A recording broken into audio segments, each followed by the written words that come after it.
What's up again, everybody? Today we've got a story about a woman who cheated, and her husband just hasn't been able to move past it. Let's get into it. So here's the situation. I'm a 29-year-old woman, and I cheated on my 30-year-old husband a little over a year ago. Ever since then, he's been punishing me for it, and I don't know if my marriage can still be saved. We've been together almost 7 years now. We got married quickly, within a year of meeting, and we have 2 children together.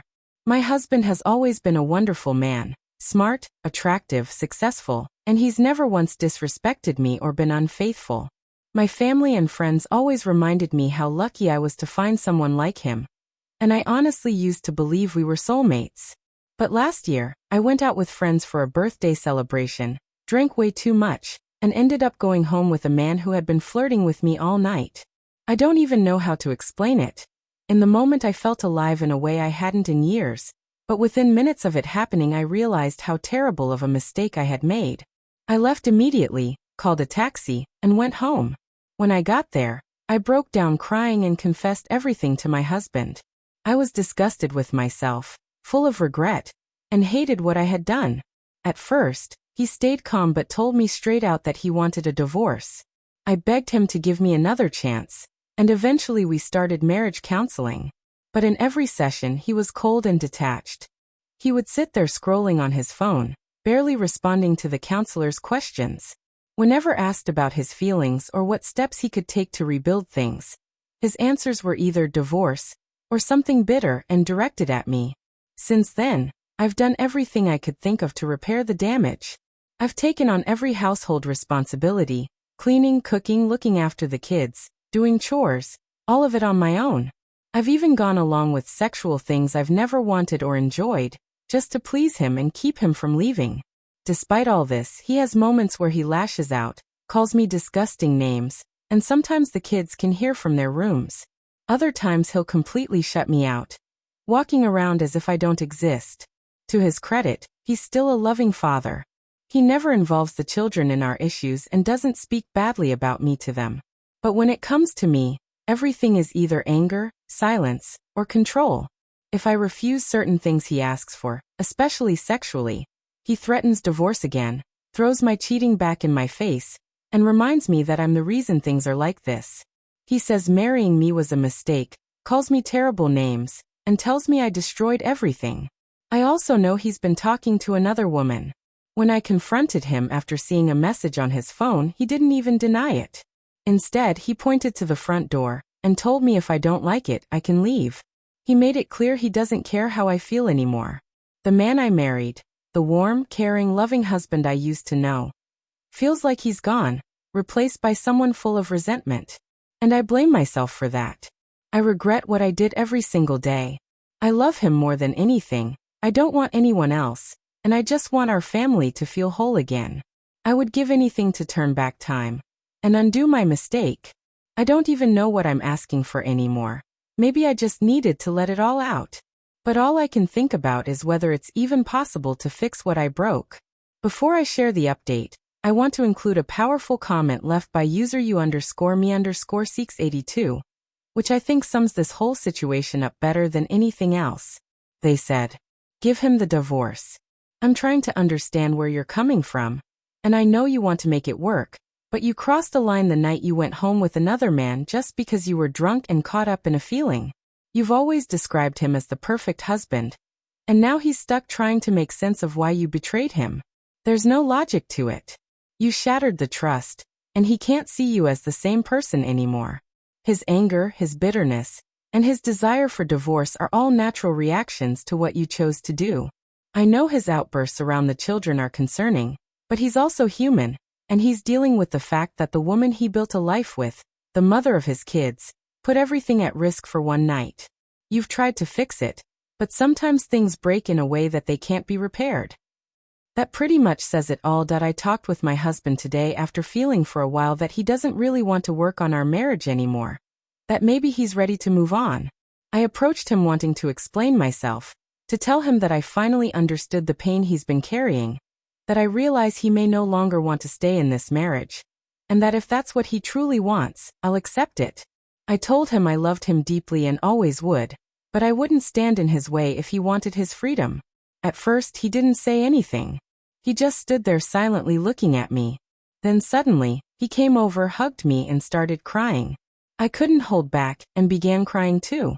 For the first time in what felt like forever, it was a real hug, warm and full of love, not forced or cold.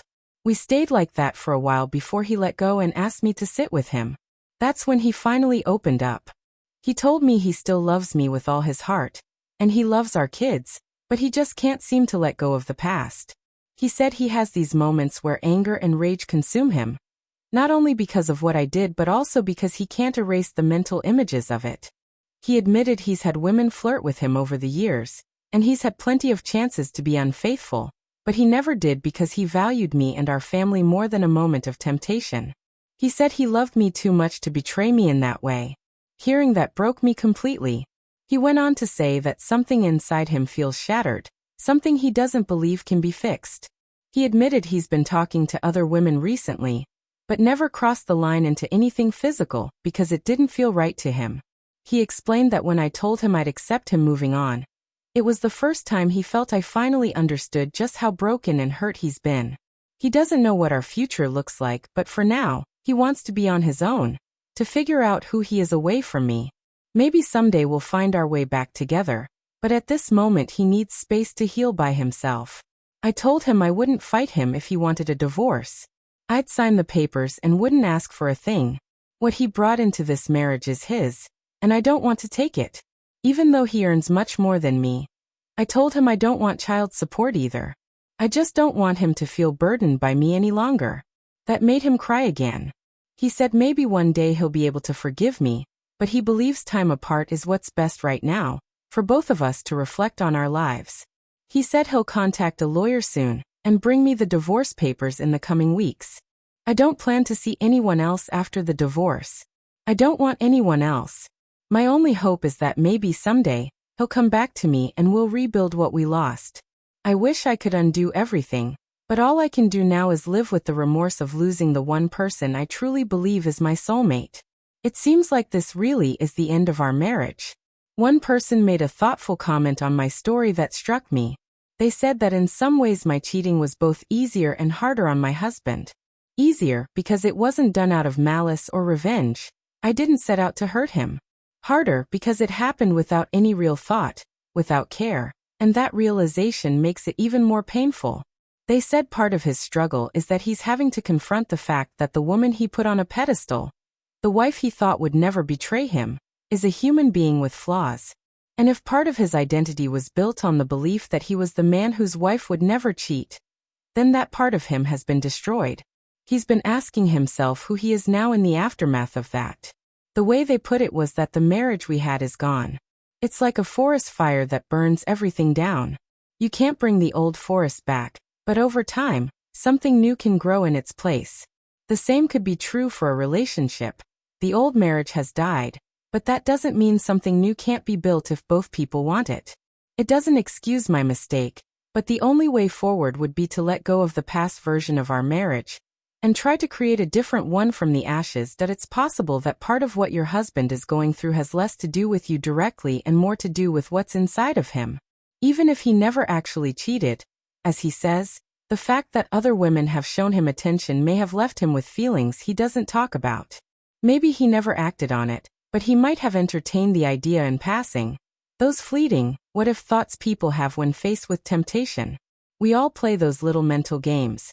What if I won the lottery? What if I just said what I really thought? What if I finally put someone in their place? In the same way, he could have had that momentary fantasy of being with someone else, and even if he didn't act on it, guilt can still cling to the thought. It could also be that his guilt comes from how he's treated you since everything happened. You made a terrible mistake, but you've also been trying hard to repair the damage and show him you're serious about change. He might look at your effort and think, she's working so hard, and yet I still can't forgive. Maybe that makes me a bad husband. If he feels stuck in resentment while you push for healing, he may start doubting whether he's as good or as strong of a person as he once believed. Sometimes, instead of facing those doubts, people push them onto their partner. So he might convince himself that if the marriage ends, it's not because he failed, it's because you did. At the same time, he could be questioning who you really are. And to be fair, maybe you've been questioning that too. Are you the loving wife and mother who has been doing everything possible to make things right? Or are you the person who let herself get drunk and went too far with another man? The truth is that you are both, and you are also more than either of those single moments. You can't erase what you've done, but you also don't have to be defined by it. The real question is how you allow those mistakes to shape you moving forward. Sometimes, in order to grow into the person you want to be, you have to let certain parts of yourself die. You didn't set out to cheat when you started drinking that night, but that choice led you down a path you regret. If alcohol played a role in creating that version of yourself, the one who betrayed her vows, then maybe you need to consider letting go of drinking altogether. That's part of choosing who you want to become. The partner who is trustworthy, or the one who risks falling back into old patterns. Trust is harder to rebuild than most people think, because it isn't just about promises. To him, you're no longer on a pedestal. You're human, flawed, capable of lying and failing, just like everyone else. He knows from his own life that people break promises all the time. So how does he let himself trust again, knowing that you could hurt him again? The answer isn't certainty, it's courage. He would have to decide to open his heart again, fully aware that you could betray him. And you have to understand the same thing. You don't know what the future holds. You may fail again. That's the risk of being human. So what do? You aim to become the woman who does not break his trust. You picture her, decide what she looks like in your daily actions, and work toward embodying her. And while you do that, you also need to remember that your husband is just as human as you. He can make mistakes. He can fail. He is not immune to the same flaws you are. Healing the marriage would mean him choosing to take that risk too, saying, I will trust again. Not because it's safe, but because I believe that what we could be together is worth the danger of being hurt. Still, looking at your situation realistically, it may not be wise to keep holding on to reconciliation. It has already been a year, and he still seems weighed down, unable to move past it. You continue to long for something that may no longer be possible. That's not healthy, for you or for him. The fact that you regretted it only after the fact, not before, not during, not even when you had chances to stop, will always stand in his mind. Saying alcohol clouded your judgment doesn't absolve it, because you were clear-headed enough to go home right after and confess. The temptation might return someday, and from his perspective, believing it wouldn't happen again is nearly impossible. That's why, as painful as it is, divorce may actually be the kindest path forward for both of you. It gives him freedom from the cycle of replaying the betrayal, and it gives you a chance to heal, grow, and become someone stronger with the help of proper therapy. Waiting around, avoiding relationships, and hoping he'll eventually come back isn't fair to yourself either. The truth is, if you could betray once under the right conditions, then unless you change at your core, the risk will always be there. Whatever happens, I hope both of you find a way to create meaningful lives, whether apart or together.